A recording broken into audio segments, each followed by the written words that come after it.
Hello दोस्तों, आज हम बात करेंगे कि प्रार्थना में ज़बरदस्ती ना करें।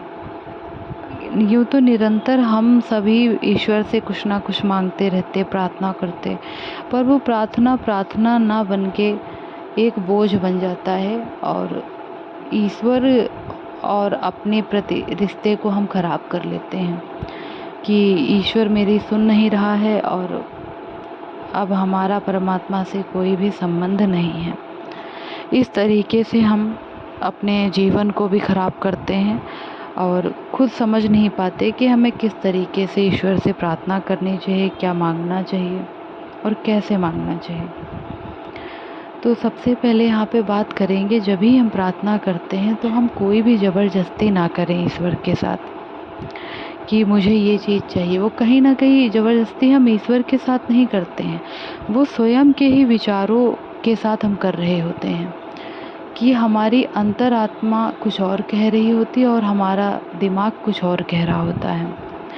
तो हम अपने ऊपर मानसिक दबाव फिर डालते हैं कि नहीं, मुझे ये चाहिए, भले उस चीज़ की आवश्यकता हमें ना हो, लेकिन हम कहीं ना कहीं ज़ोर और ज़बरदस्ती से वो प्रार्थना कर रहे होते हैं और खुद का मानसिक स्वास्थ्य भी बिगाड़ लेते हैं। तो इस तरीके की प्रार्थना हमें कभी नहीं करनी चाहिए और हमेशा जब ये याद रखें कि ईश्वर कोई भी आडंबर, कोई भी ऐसी चीज़ें नहीं मांगता है आपसे कि मेरे सामने ये चीज़ें ला कर रख दो, इतने फल लाओ, इतना मीठा लाओ, इतने व्रत कर लो। ऐसा कुछ ईश्वर नहीं कहता है और जो कुछ भी हम उसे देते भी हैं, अर्पित करते हैं, वो कहीं ना कहीं वो उसे खाते कौन, हम ही लोग तो खाते हैं उसे उठा करके। ये होता है बस ये होता है कि ईश्वर के प्रति एक कृतज्ञता का भाव जो हम दिखाते हैं, कुछ पल के लिए वो चीज़ें हो जाती हैं। बाकी प्रार्थना में कोई भी आडंबर या कोई जोर और ज़बरदस्ती नहीं करनी चाहिए। हमेशा ईश्वर की कृतज्ञता को महसूस करें, हमेशा महसूस करें कि वो हमारे लिए निरंतर कुछ ना कुछ अच्छा कर रहा है और अपने भीतर शांति को बनाए रखें।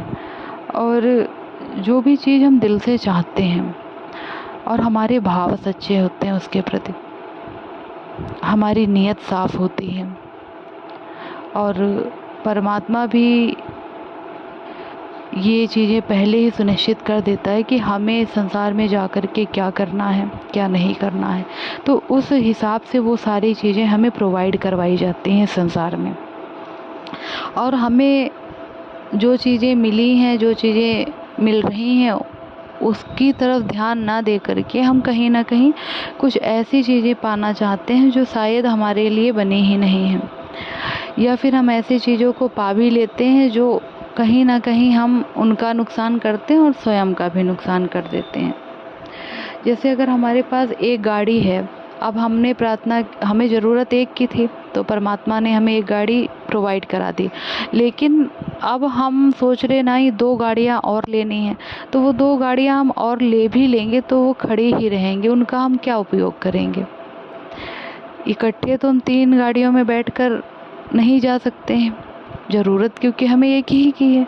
तो इन छोटी छोटी बातों को हमें समझना होगा और क्या पता किसी ऐसे व्यक्ति को उन गाड़ी की ज़रूरत हो जिसे बहुत ज़्यादा ही उसके लिए जो प्रयास कर रहा हो, तो हम उसके जीवन में वो जाने ही ना दें और स्वयं ही वो सारी की सारी गाड़ियाँ ले करके अपने पास इकट्ठा कर लें। तो ये चीज़ें कहीं ना कहीं चीज़ों का दुरुपयोग है और स्वयं का भी।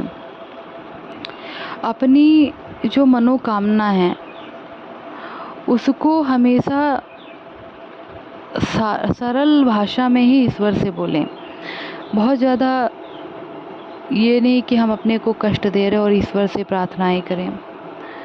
और जब कहीं ना कहीं हमारी प्रार्थनाएं स्वीकार होने लगते हैं तो हमें खुद ही इस चीज़ का अनुमान हो जाता है, जिसे पूर्वानुमान कहते हैं, कि ईश्वर मेरी सुन रहा है और कुछ ना कुछ हमें ऐसे सिग्नल, साइंस मिलने लगते हैं जिससे हमें ये पता चल जाता है कि मेरी ये इच्छाएं पूरी होंगी।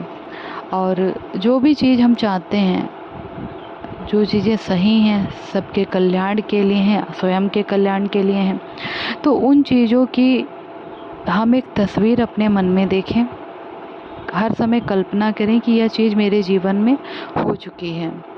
जैसे कि अगर कोई बहुत बड़ा एग्ज़ाम पास करना, तो जिस भी चीज़ का एग्ज़ाम दिया तो उस चीज़ को आप सोचें कि मैंने ये पास कर लिया है और ऑलरेडी मैं पास कर चुका हूँ, ऐसी तस्वीर अपने मन में बनाएं और उसके परिणाम की चिंता ना करें। परिणाम एक दिन स्वयं ही सामने आ जाएंगे। बस शर्त ये है कि आपकी जो भी नीयत है वो सच्ची और साफ़ होनी चाहिए।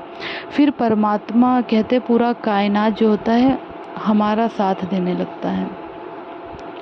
ये कुदरत हमारे सहयोगी बन जाती है और एक मानसिक तस्वीर जो होती है 1000 शब्दों के बराबर होती है। हम कितनी भी प्रार्थना कर लें कि परमात्मा मुझे पास करा देना, मुझे ये चाहिए, मुझे ये गाड़ी चाहिए, अगले महीने मुझे घर भी ले लेना है और फिर उसके बाद मुझे विदेश भी जाना है, कुछ भी हम हज़ारों शब्दों में प्रार्थना कर लें, वो कभी भी हमारी इस तरीके से स्वीकृत होती ही नहीं है, क्योंकि कहीं ना कहीं विचारों का अंतर्द्वंद हमारे भीतर चल रहा होता है। और ये जो विचारों का अंतर्द्वंद चलता है तब हम कहीं ना कहीं सही सोच भी नहीं पाते और हमें क्या चाहिए वो भी हम नहीं समझ पाते हैं। लेकिन अगर उसी की जगह पे हम एक मानसिक तस्वीर बनाना शुरू करें, खुद में सोचें कि अगले महीने, खुद महसूस कीजिए कि मैं विदेश में टहल रही हूँ, मैं गई हूँ, मेरे पास पैसों का भी इंतज़ाम हो चुका है। ऐसा महसूस करें, स्वयं को उस चीज़ के अंदर मतलब डालें, भाव से पूरा महसूस करें, एंगेज कर लें खुद को फिर बाकी चीज़ों में और उस चीज़ से अपना ध्यान हटा लें। तो देखना कुछ ना कुछ ऐसी प्रकृति घटना कर ही देती है जो फिर वो चीज़ें हमारे साथ हो जाती। कब हुआ, कैसे हुआ, किस समय हुआ, ये भी हमारी समझ से कहीं ना कहीं परे हो जाता है।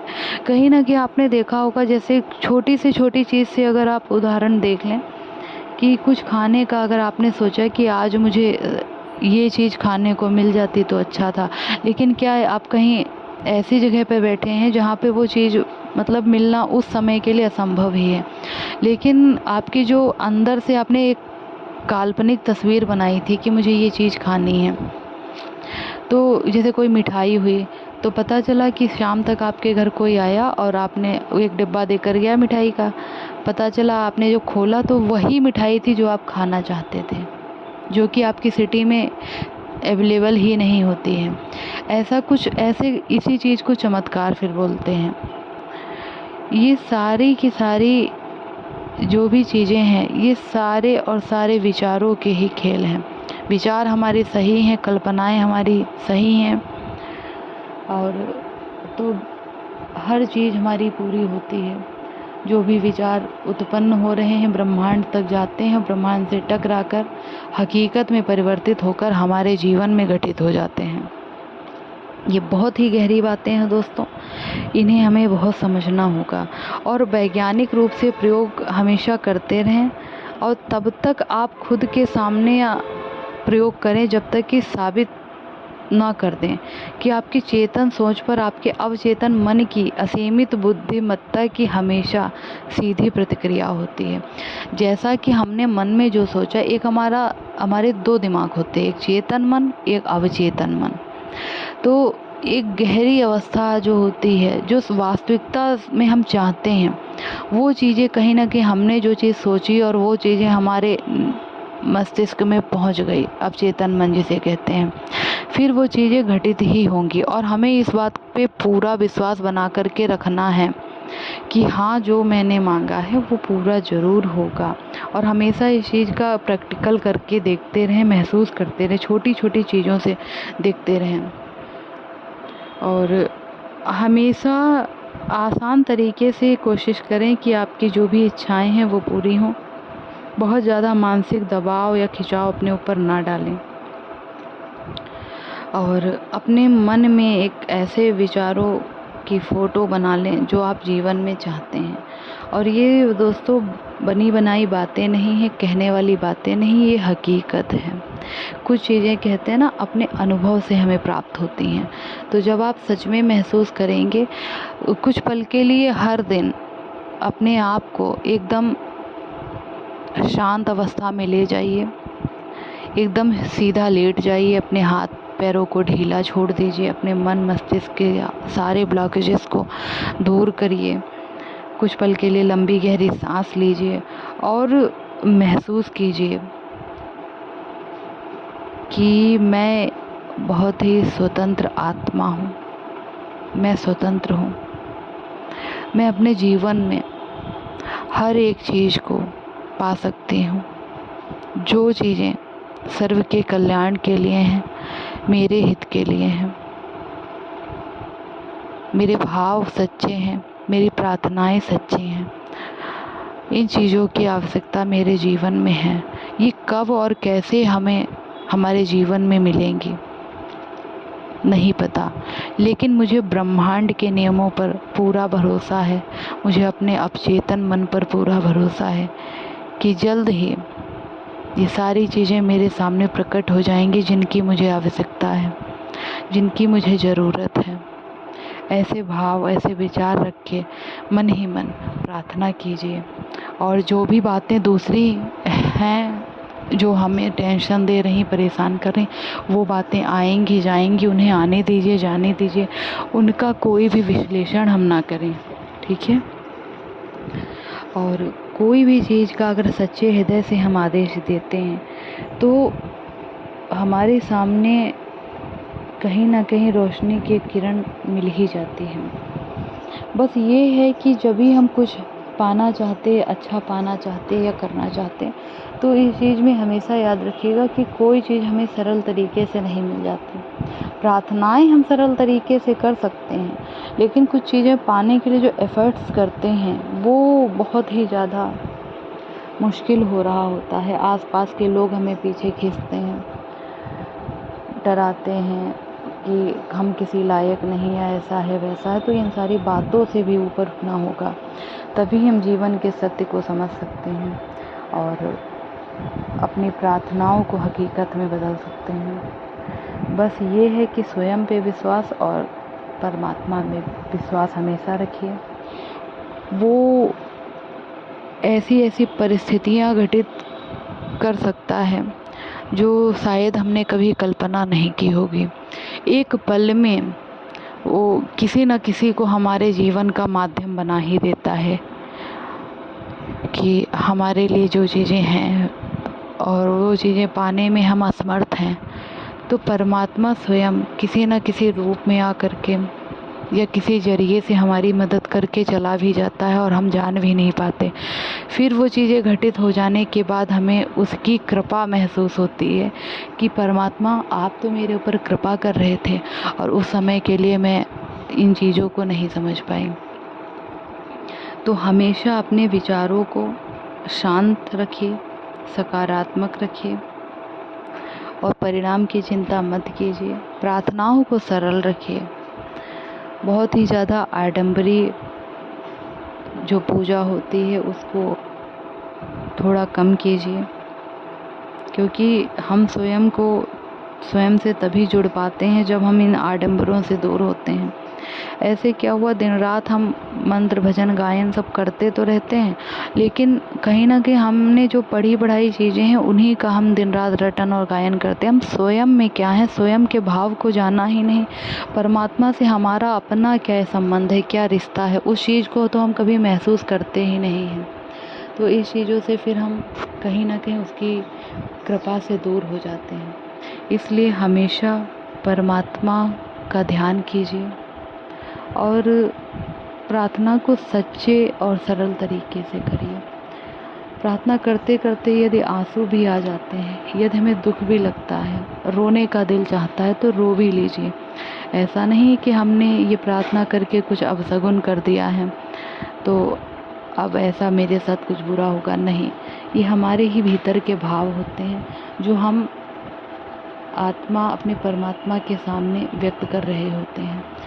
तब हमारा हृदय और भी ज़्यादा शुद्ध और पवित्र हो जाता है जब हम सच्चे हृदय से प्रार्थना करते हैं और हमारे भीतर जो भी कहते हैं ना एक कुछ बुराइयों में हम जल रहे होते हैं, क्रोध की ज्वाला में हम जल रहे होते हैं, हम अहंकार, हम ईर्ष्या दोष में जल रहे, हीन भावना में जल रहे होते हैं। तो जब हम ईश्वर से सच्चे हृदय से प्रार्थना करते हैं, तब ऐसे लगता है कि मैं सच में जो मैंने बहुत कुछ खोया है अब मुझे मिला जा कर के, मुझे इसी की तो ज़रूरत थी। हाँ, मैं किसी अपने से बहुत दूर थी अब तक, अब मैंने पाया है। तो वो इस तरीके के भाव जब मन में उमड़ने लगते हैं तब हमारे आंसू निकलने लगते हैं। इसलिए आंसू निकलना कोई गलत बात नहीं होती है, वो हमारे ही विचारों, हमारे ही मन को बहुत ही ज़्यादा शुद्ध करते हैं और परमात्मा से हमारा जुड़ाव हमेशा के लिए हो जाता है। धन्यवाद दोस्तों।